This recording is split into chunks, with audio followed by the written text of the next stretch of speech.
45 degrees in either direction. At the very end is a bony mass, like a built-in sledgehammer. A giant mace that's really well built for smashing into the heads or the legs of Tyrannosaurus and its relatives. All told, this tail packs a punch powerful enough to shatter the leg bones of almost any predator, no matter how big. An impact from that club could crush bone, shatter teeth, if not kill the T-Rex outright, wound it in such a way that it's likely to starve to death. Like a wrecking ball weighing almost 100 pounds, swinging at a speed of 48 miles per hour, it strikes a devastating blow.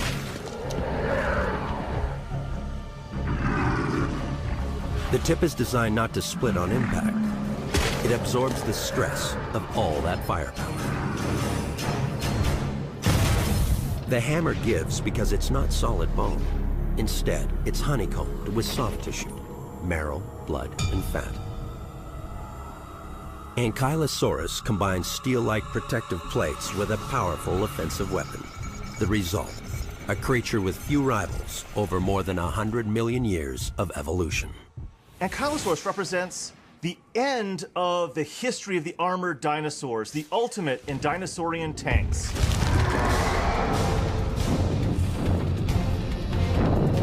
But some dinosaurs don't rely on body armor and weapons for defense.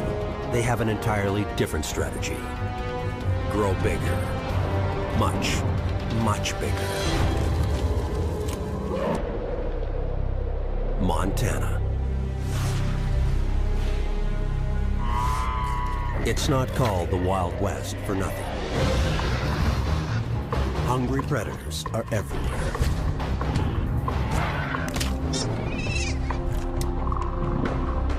In response, prey develop an awesome array of defensive strategies. Strategies that don't rely on intelligence, but on physical traits. Sauroposeidon is a gargantuan beast, growing to 50 tons or more. Sauroposeidon was one of the largest animals that ever lived on land. If you're gigantic, there are fewer and fewer predators that can attack you. So getting big is the only game in town. A fully grown Sauroposeidon is 60 feet tall and almost 100 feet long. Its neck alone is 4 stories long. A single vertebrae almost as tall as a grown man. And a single thigh bone weighs over half a ton. They seem to break all of the rules. There's nothing like them around today. Containing over 72 million calories of fresh meat, you'd think Sauroposeidon would be the jackpot for a bloodthirsty carnivore. They don't have horns, they don't have armor. Really, the only anti-predator defense they have is sheer size. But size does matter. When a Goliath like this is fully grown, even the most vicious predators keep their distance. Even the most ferocious raptor of the Cretaceous, Deinonychus. Yet at 200 pounds, this raptor pales in comparison to its 50-ton quarry. If we're talking about a single adult Deinonychus and a single adult Sauroposeidon, the story would go something like this. Hi, I'm a Deinonychus. I'm a Sauroposeidon. But for a Sauroposeidon, reaching full size can take years. Worse, fossil evidence shows that juveniles live alone, separated from the herd until they reach at least a third of their adult weight. That means for nearly a decade, they wander the forest alone. And that forest is crawling with Deinonychus. Intelligent and well-armed, they hunt on their own or sometimes in packs. They run with a top speed of 40 miles per hour.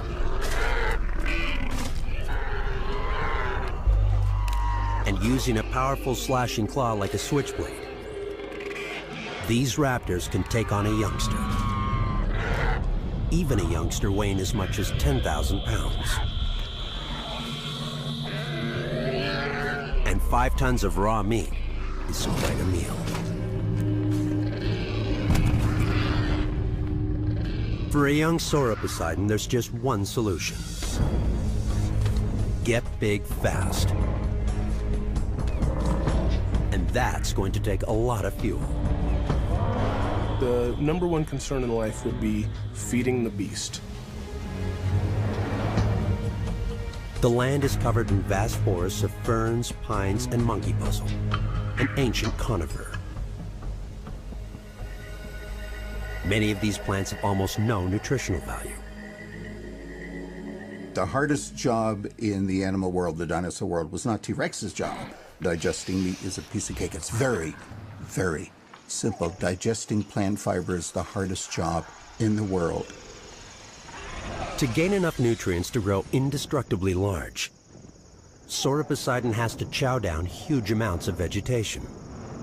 They were like walking vacuum cleaners. If you've got 40 or 50 tons of flesh to feed and you eat low-quality food, you have to put away hundreds of pounds, maybe a ton of this stuff every day. When growing is your best defense, gaining weight is serious business. So Sauroposeidon does away with time-consuming tasks, like chewing. If you could just swallow that stuff and let your giant stomach mash it up for you, you could move in a lot more food per unit time, and you could get a lot bigger. Sauroposeidon's 52 chisel-like teeth are perfectly designed for the job. They can rake leaves and twigs right off a tree.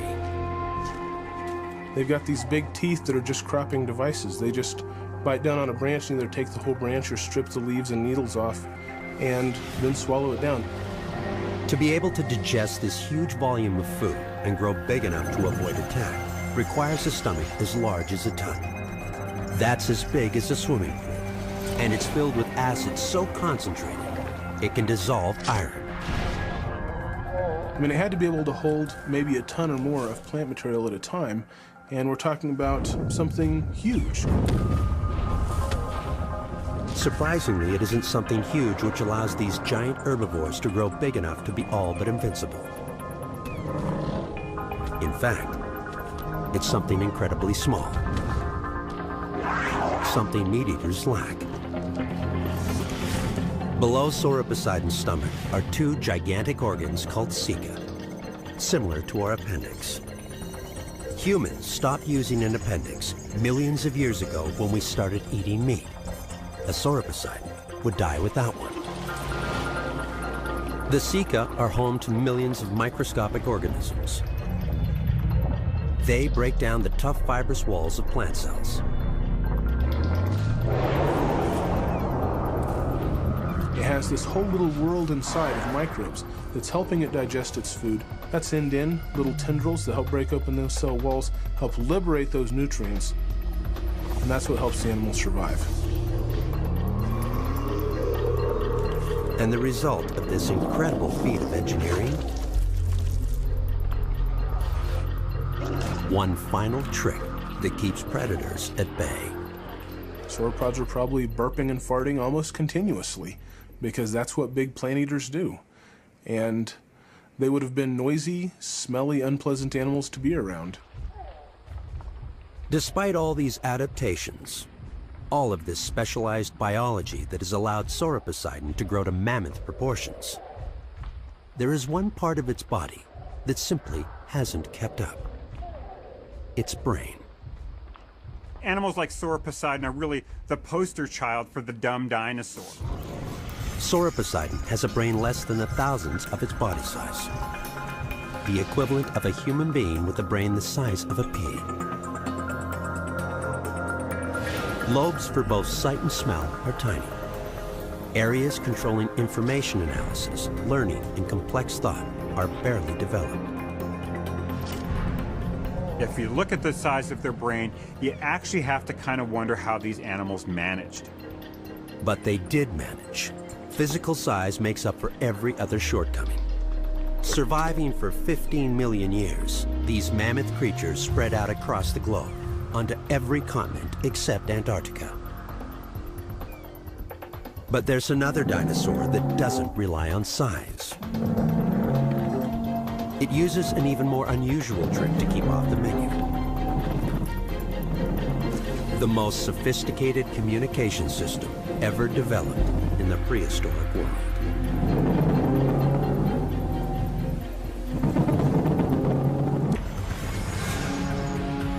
Plant-eating dinosaurs are marvels of animal engineering, defending themselves against the most ferocious predators, using science, armor, a club for a tail, swords and a shield.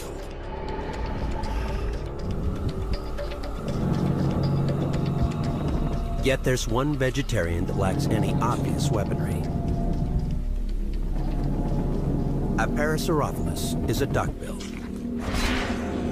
named for its duck-like beak. Weighing in at almost 4 tons, it's not tiny. But facing off against a 7-ton predator like a T-Rex would be suicide. They have no fangs, no armor at all, no spikes or horns anywhere in the body. They seem to be large, vulnerable targets. Parasaurolophus range across a vast area, more than 100,000 square miles from Alberta, Canada to New Mexico, a region with more than its share of vicious predators. What has puzzled all of us is, how did they protect themselves? The most important clue to this mystery is buried inside their skull. Parasaurolophus has the biggest brain of all herbivores. And one part of that brain is abnormally large, the area responsible for hearing and interpreting sounds. It's called the auditory cortex. What was a surprise is the higher centers of their brain are very large and suggest that something very different is going on in Parasaurolophus and its kin than in most other of these plant-eating dinosaurs. But how does an advanced auditory cortex help a Parasaurolophus defend itself against monster carnivores? First of all, its acute hearing can detect an approaching predator from miles away.